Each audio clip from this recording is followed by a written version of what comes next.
Hola, profe. Buenas tardes. Bueno, profe, hoy explicaré el marco conceptual de mi proyecto que, como usted ya sabe, he titulado Albert Camus y la segmentación morfológica de las metáforas en la obra La Peste, con el objetivo de saber cómo las metáforas que están relacionadas con tópicos filosóficos que se asemejan a la enfermedad nos arroja resultados para comprender la relación o la relevancia en el concepto post-pandémico de la sociedad actual. Al descomponer las palabras de las metáforas en sus componentes morfológicos más pequeños, es de esta manera que busco comprender entonces la relevancia en ese contexto post-pandémico del contexto actual que está señalado en la obra. Entonces solo así digamos que podré revelar estas estructuras ocultas, ya que algunas metáforas puede depender de la elección de ciertos morfemas o de la combinación de morfemas específicas. También solo a través de la segmentación morfológica puedo contextualizar mejor el significado para así comprender cómo es que el autor utiliza el lenguaje de una manera figurativa y cómo esto contribuye a la construcción de significados en la obra.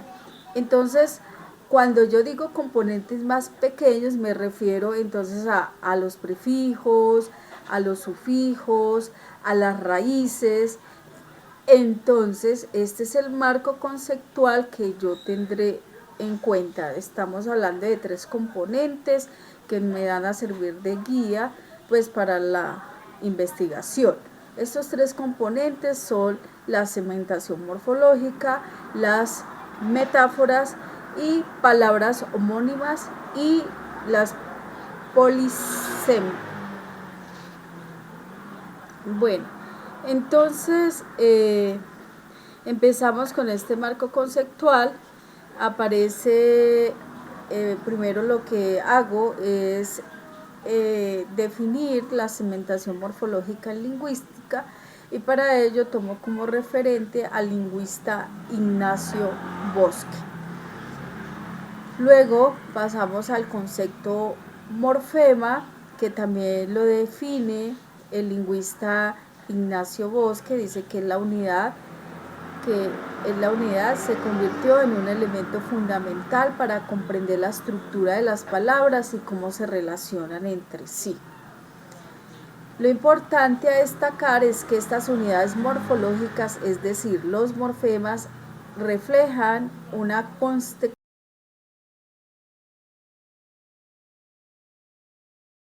conceptualización teórica del lenguaje como un sistema de signos, que no se trata de simplemente asignar nuevos nombres o conceptos lingüísticos preexistentes como raíces, prefijos y sufijos, sino de desarrollar una comprensión más profunda y sistemática del lenguaje. Continúa el lingüista Bosque diciendo que lo que resaltamos de la definición del lingüista es que se destaca la diversidad de definiciones que existen para el término morfema. Algunas de estas definiciones son esencialmente variaciones del mismo concepto, mientras que otras se refieren a concepciones más amplias o restrictivas del morfema.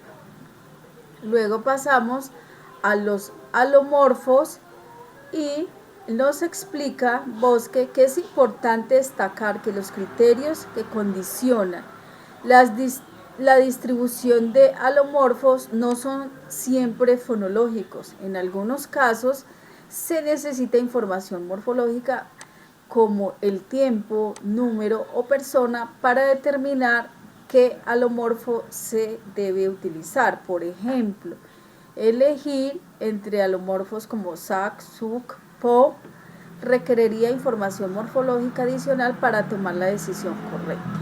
Bueno, Trabajaríamos la segmentación, el lingüista voz que define la importancia de aislar y definir las unidades de análisis en cualquier disciplina, incluida la lingüística.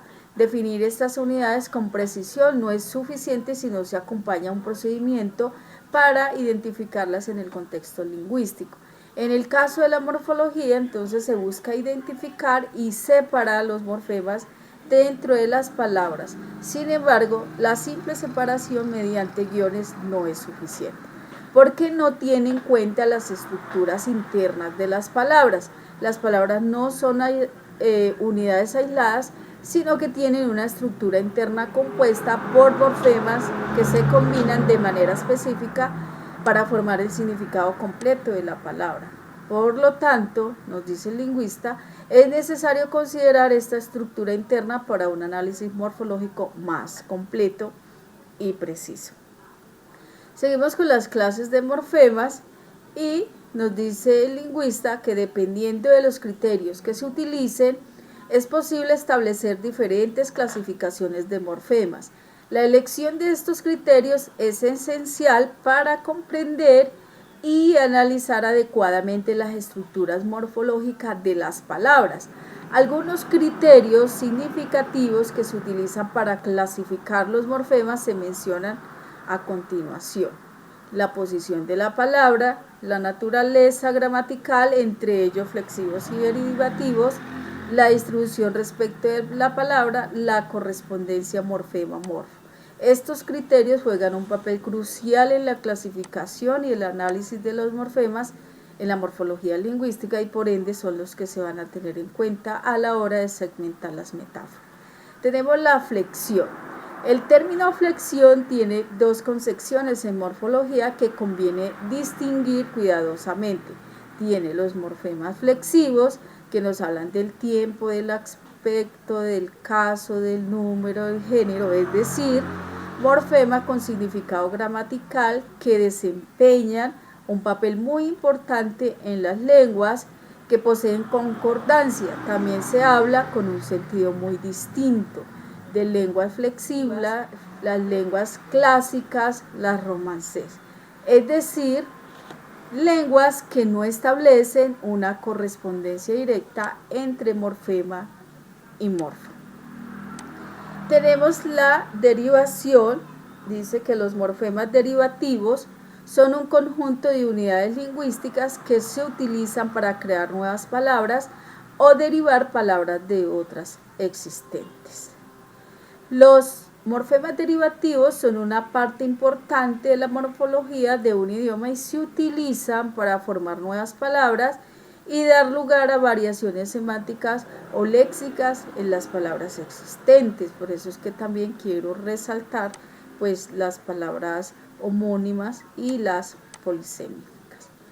Luego entramos a la segunda parte, que son las metáforas, y aquí escogí dos escritores que hablan no de las metáforas que nosotros estamos enseñados a conocer, sino que nos habla ya de metáforas ontológicas, que son las que yo realmente necesito. Entonces, George Lakoff y Mark Johnson, para definir las metáforas, dice: mencionaré las metáforas relacionadas con temas filosóficos y sociales análogas a la enfermedad y la condición humana, las cuales fueron seleccionadas debido a su relevancia en el contexto post-pandémico. Los teóricos, en su libro Metáforas de la vida, definen las metáforas como, ellos nos explican, para la mayoría de la gente, la metáfora es un recurso de la imaginación poética y los ademanes retóricos, una cuestión de lenguaje extraordinario más que ordinario. Es más, la metáfora se contempla característicamente como un rasgo solo del lenguaje, cosa de palabras más que de pensamiento o acción. Nosotros hemos llegado a la conclusión de que la metáfora, por el contrario, impregna la vida cotidiana, no solamente el lenguaje, sino también el pensamiento y la acción. nuestro sistema conceptual ordinario en términos de cuál pensamos y actuamos es fundamentalmente metafórica. Como vemos, por eso es muy importante para mí estos dos autores, porque dice que nuestro sistema conceptual cotidiano que utilizamos para pensar y actuar se fundamenta en gran medida en las metáforas, y ellos nos hablan de las metáforas ontológicas y de las metáforas de sustancia, dos tipos de metáforas importantes para mi investigación, ¿cierto? Dentro de las metáforas ontológicas se destacan dos categorías esenciales: las metáforas de sustancia y las metáforas de entidad. Entonces aquí están metáforas de sustancia y las metáforas de entidad, que son muy importantes para mi trabajo. Luego tenemos las palabras homónimas y polisemias, ¿cierto? Tomo a dos referentes. Para las homónimas, a Saussure nos define que son aquellas que comparten la misma forma fonológica, la misma pronunciación, pero tienen significados diferentes. Saussure, un lingüista suizo conocido por su trabajo en la lingüística estructural, destacó la importancia de distinguir entre el significante, la forma, y el significado, el concepto, ¿cierto? Es el estudio del lenguaje. Las palabras homónimas son un ejemplo de cómo el mismo significante puede tener múltiples significados. Y para las palabras polisémicas, entonces encontré a J.R. Fick, un influyente lingüística británico, y nos dice que las palabras polisémicas son aquellas que tienen un solo origen etimológico, es decir, una única raíz lingüística, pero que tienen múltiples significados relacionados. Destacó cómo las palabras polisémicas pueden tener un núcleo de significado central del cual se derivan varios sentidos o acepciones. Estos sentidos polisémicos están relacionados semánticamente. Pongo un ejemplo: la palabra abrazo puede referirse al miembro del cuerpo humano, pero también nos podemos referir al abrazar. Todos estos significados están relacionados con la idea de extensión o parte de algo más grande.